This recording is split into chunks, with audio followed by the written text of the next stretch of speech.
বিপদে পড়ে আমরা বাড়ি থেকে পালিয়েছি। কি হয়েছে সব খুলে বলুন। আমার কাকা কাকি একজন অন্ধ ভিখারির সাথে আমার বিয়ে দেবে বলে আটকে রেখেছিল। পালিয়ে না আসলে আমাদের জোর করে বিয়ে দিয়ে দিত।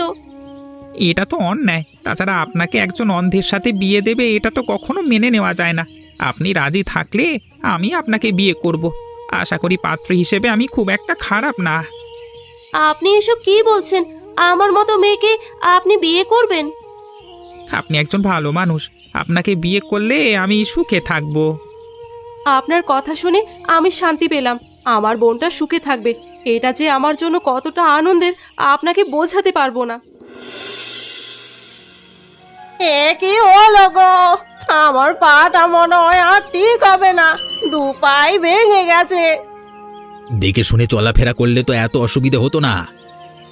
আমি তো দেখে শুনে চলাফেরা করি, পড়ে গেলে কি করব?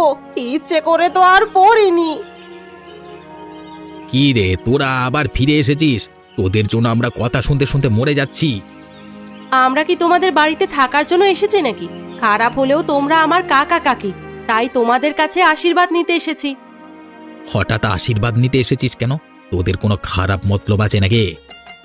আমাদের দুই বোনের বিয়ে ঠিক হয়ে গেছে। মাহিনের বিয়ে হবে সুরেশের সাথে, আর আমার বিয়ে হবে মোহিতের সাথে। ওরা বড় ব্যবসা করে, আমাদের ওরা সুখে রাখবে।